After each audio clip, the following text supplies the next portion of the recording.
The next story I'm going to tell you about is Lenny. Lenny is a card. Lenny, when I first met Lenny, he had his baseball cap rakishly set cockeyed on his head and kind of sauntered around. He told me the story about how a DI ordered any one of you punks he didn't use the word punk back then, it was maggot, but it wasn't that word, can beat me up, I ordered you to do it, and he went and beat up the DI. And that was one of the first stories he told me. This is a photo of Amtrak. This is what they bring the Marines in onto the beach. And he was in one of the bloodiest battles of the Pacific there, where 70% of the Marines were killed in 1st Battalion, 5th Marines. But when I met Lenny, he was 83 years old. And I want you to listen and look for these symptoms as I go through this story. When I asked him, I said, hey, Lenny, what campaigns were you in? Were you in Peleliu? I had a special interest in Peleliu.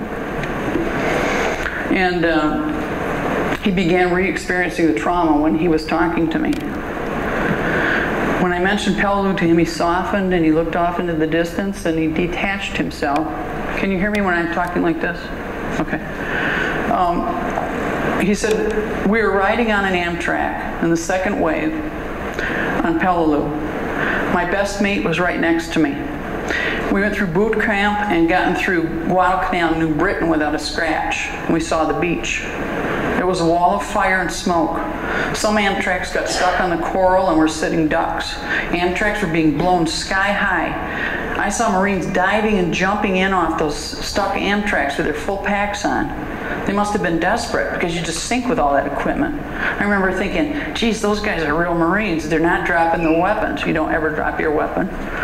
Guys were jumping in and holding 40-pound machine guns in their BARs, and they were sinking and drowning. They were taking their chances with the sea and not giving the Japs the satisfaction of blowing them up. Then, right after that, he started doing a hand-washing motion. And he's still looking down. And then he said, then we were being hit by what I thought was water and debris. I looked down on the deck and thought, why is that debris gooey? Why is it red? Why is it pink? Why is it white? Then I realized we were being hit by body parts and guts. They went all over my hands. I wanted to vomit, and at that point he started choking. And then our Amtrak hit the beach. I jumped over the side, he says. At the same time, our Amtrak was hit. I was lucky to hit the bottom of the sea and stayed down for what I felt like was about 10 minutes, but it was only a few seconds. When I surfaced, I looked for my buddy. He popped to the surface with his back turned toward me, facing the sea, and his helmet was off.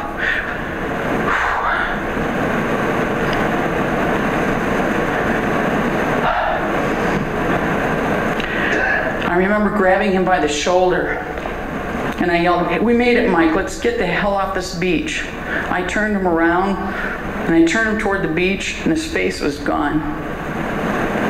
And he began to cry, and he said, I had to leave him. I had to leave him. And after 62 years, Lenny's chin trembled, and tears rolled down his cheeks. I love these men.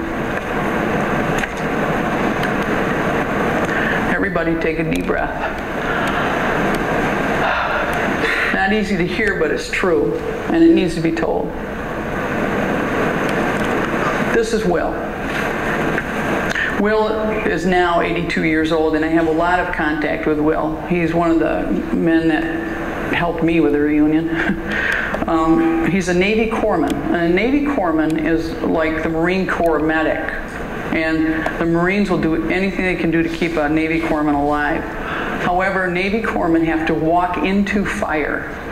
They have to walk ahead of the lines into fire. When he enlisted at 17, his first battle was also Peleliu, and he was called Baby by his mates. The Marines call their friends mates. Listen for these symptoms again. The first day, a shell exploded near him and 3 others, and it killed a Marine who was right next to him, like feet. Will survived, and he was awarded a Purple Heart. And he told me that he and 3 other corpsmen, who I've also met, wonderful men, laid hands on this man. That means they tried to help him. And these guys were up to their elbows, and they were covered with blood. They didn't worry about diseases. I mean, they were just taking care of guys. And this is 2008, he told me this. He said, why I survived, I'll never know. I'll never know. I wasn't any better than him. And he said this over and over again. And in 1978, the son of the Marine that was killed, who's now a corporal in the Air Force, found Will and asked him how his father died. And Will choked when he was telling this. He said, I was ashamed to tell him, even though I knew it would relieve him, but he did tell him. He said, I was ashamed to tell him because I was still alive. He still felt shame 65 years later. When I talked to Will about our presentation, and I did it cautiously because I grew up with silent agreement. And even talking to you about this today, I'm breaking a family rule by talking to you about this, but it has to be told. When I talked to Will about this, he said he just began, he's, what, 83 did I say? 82. 3 years ago, just began taking medicine and getting treatment for this.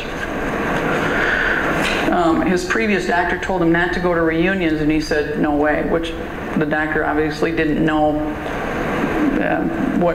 how to treat Will. When he was speaking of his struggles, he told me about this nightmare he had. He said he went through hell for 59 years, and it was okay during the day, but at nights, he says this, the nights, they were just hell. I couldn't sleep because I would remember body parts and screams. The screams of men dying and wanting to die. They screamed, Mommy, Mommy. And when I did sleep, I had nightmares.